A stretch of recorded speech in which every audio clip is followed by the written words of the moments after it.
হয়, আজি এই যি এওঁলোকৰ এই ৰাস্তাটো আছে, এই 17 নং লাইনৰ পৰা যি মৰাণ গাঁৱলৈ সংযোগী পথ আছে, এই পথটো ইমানেই জৰাজীৰ্ণ অৱস্থাত আছে যে ইয়াৰ আশে পাশে থকা যিসকল ছাত্ৰ ছাত্ৰী স্কুললৈ যাবৰ বাবে বহু অসুবিধা হৈছে।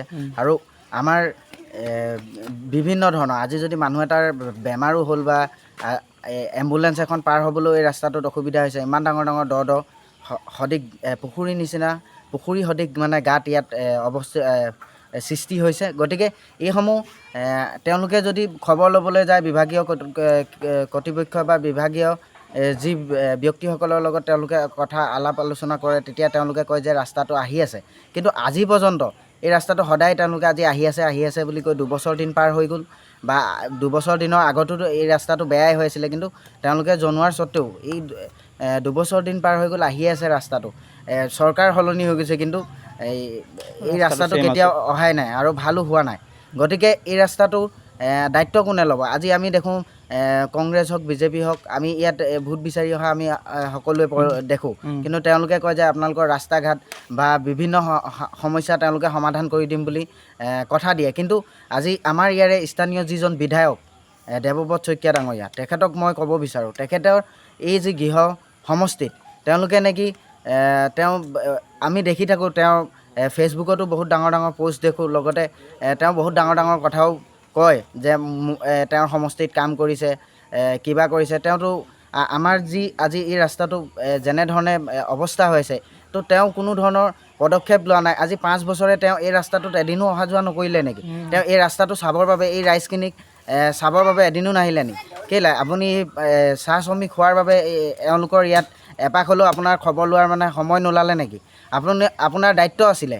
আপুনি যিহেতু ভোট নিবৰ অহাৰ আগত আপোনালোকৰ মানুহবোৰে কয় আমাৰ চৰকাৰ গঠন হ'লে আমি শাসনত আহিলে আমাৰ যি ৰাস্তা আছে এই ৰাস্তা আমি মেৰামতি কৰাই দিম, বা বিভিন্ন ধৰণৰ আপোনালোকে প্ৰতিশ্ৰুতি দিয়ে। এই সকলো প্ৰতিশ্ৰুতি আপোনালোকৰ ভুৱা। গতিকে মই এই স্থানীয় যি বিধায়ক আছে, এই বিধায়ক মহোদয়ক মই জনাওঁ যে আপুনি অতি শীঘ্ৰে এই ৰাস্তাটো মেৰামতি কৰাৰ যুঁজা চলাওক, অন্যথা আপোনাৰ বিৰুদ্ধে কিন্তু এই আদিবাসী ছাত্ৰ সন্থাই কিন্তু গণতান্ত্ৰিকভাৱে আন্দোলন কৰিব, আৰু অনাগত দিনত আপোনাৰ কিন্তু প্ৰতিকৃতি দাহ কৰা হ'ব। এই সমূহ ৰাইজক লৈ ইয়াৰ যি স্থানীয় ৰাইজ আছে, এই ৰাইজক লৈ কিন্তু আপোনাৰ প্ৰতিকৃতি দাহ কৰিবলৈ আমি বাধ্য হ'ম। আৰু আপোনাৰ এই সংবাদ মাধ্যমৰ যোগেদি আপোনাক জনাই দিছোঁ, আপুনি আপোনাৰ যদি অনাগত দিনত 2026ত আপোনালোকে যদি কোনো ধৰণৰ এই ৰাস্তা মেৰামতি নকৰে, 2026 চনত কিন্তু আপোনালোকৰ কোনো পালি নেতাক এই বাগিচাত প্ৰৱেশ কৰিব দিয়া নহ'ব, আৰু এই 17 নম্বৰ লাইনৰ এই মানুহখিনিৰ ওচৰত ভোট ভিক্ষা খুজি আহিব দিয়া নহ'ব। আপোনালোকৰ মানুহক আমি ৰাস্তাতে খেদিবলৈ বাধ্য হ'ম। লগতে যিসকল ৰাজনৈতিক পাৰ্টি আহিব তেওঁলোককো মই জনাই দিছোঁ, তেওঁলোকে যাতে এই বাগিচাসমূহত ভুৱা প্ৰতিশ্ৰুতি লৈ তেওঁলোকক মই আমাৰ বাগিচাত প্ৰৱেশ নকৰিবলৈ অনুৰোধ জনাইছোঁ। গতিকে এই 17 নম্বৰ লাইনৰ যি মৰাণ গাঁও সংযোগী পথটো অতি সোনকালে আপোনালোকে মেৰামতি কৰাৰ চিন্তা চৰ্চা কৰক আৰু ব্যৱস্থা কৰক। মই বাৰম্বাৰ কৈছোঁ যে আপোনালোকৰ অন্যথা আমি আছাই কিন্তু আপোনাৰ গণতান্ত্ৰিক আন্দোলন গঢ়ি তোলাৰ পাছতো কিন্তু আপোনালোকৰ প্ৰতিকৃতি দাহ কৰিবলৈ আমি বাধ্য হ'ম। ধন্যবাদ। আমাৰ এই ৰাস্তাটো এই 17 নম্বৰ মুদিনগৰ 17 নম্বৰ লাইনৰ ৰাস্তাটো এইটো চাহ কেনেকুৱা হৈ আছে, এতিয়া আচালৰ কেনেকৈ কৈছোঁ, এইটো আমাৰ কৃষ্ণ পথ বুলি কয়। হয়, কেনেকৈ এতিয়া ল'ৰা ছোৱালী স্কুল যাব পৰা নাই, কিন্তু এই গাড়ী ড্ৰাইভাৰকেইটাক ক'লেও সিহঁতি আমাকে উল্টাই আৰু ডাং চাং বান্ধিলেও খুলি দিয়ে, আৰু একো কথা নকয়, সিহঁতি গালি দিয়ে আমাকে। আজি ৰাতিপুৱা মই কিমান বকিছোঁ, যদিবা মোকে কৈছে বোলে এইটো বোলে পাব্লিক ৰাস্তা হয়, পাব্লিক ৰাস্তাই বোলে আমি আনিব পাৰিম, বোলে পুলিচে কি কৰিব, বোলে কোনে কি কৰিব পাৰিব, মোকে দম দিছে। সিহঁতক আমি কি কৰিম, মাইকী মানুহে। হয়, আমাৰ আজি গেলেকী মুদিনগৰ 17 নম্বৰ লাইন ৰাস্তাটো যোনটো 7 নম্বৰ ৱাৰ্ড কৃষ্ণপথটো যোনটো 17 নম্বৰ লাইনৰ ৰাস্তাটো ইমান বেয়া হৈছে, যদি ইয়াত মানুহ এটা যদি বেমাৰ হৈ যায়, এম্বুলেঞ্চ সোমাবলৈ ইমান দিগদাৰ হ'ব। কিবা এটা যদি হৈ যায়, এইটো ৰিস্কটো কোনে ল'ব? আমাৰ সেইটো ৰাস্তাটো ইমান বেয়া হৈছে, ইমান ডাঙৰ গাঁত হৈ গৈছে, আমি নিজে তাত খোজ কাঢ়িবলৈ ইমান দিগদাৰ হয়। তো আমাৰ সেইটো অতি শীঘ্ৰে আমাৰ সেইটো ৰাস্তাটো ভাল বনাই দিব পাৰে, নহ'লে আপোনালোকে খালি ভোট ইলেকশ্যন সময়ত খালি মানুহকেইটাক লগত আহি পাৰে, মিটিং চিটিং কৰিব পাৰে, সেইটো কৰি দিম সেইটো কৰি দিম।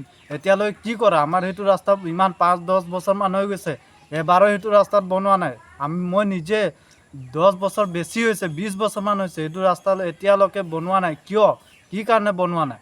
ইমান ডাঙৰ ডাঙৰ গাঁত হৈ গৈছে। যদি কিবা এটা হয়, মানুহৰ যদি কিবা এটা বিপদ চিপদ হয় আৰু এম্বুলেঞ্চ সোমাবৰ কাৰণে ইমান কষ্ট হয় যে সেইটো ৰাস্তাত ইমান দিন পৰা বনা নাই। কেতিয়া বনাব? আহি আছে বুলি শুনিছোঁ, মানে কেতিয়া আহিব সেইটো ৰাস্তাটো? ইমান দিন পৰা আহি আছোঁ বুলি শুনি আছোঁ, বনোৱা নাই যে এতিয়া ইমান দিন হৈ গৈছে, কেতিয়া বনাব ৰাস্তাটো? তো ইয়াৰ বিষয়ে কি বলবি? তোরা মানে রাস্তাটার বিষয়ে কাকু নাই জানাই নাকি?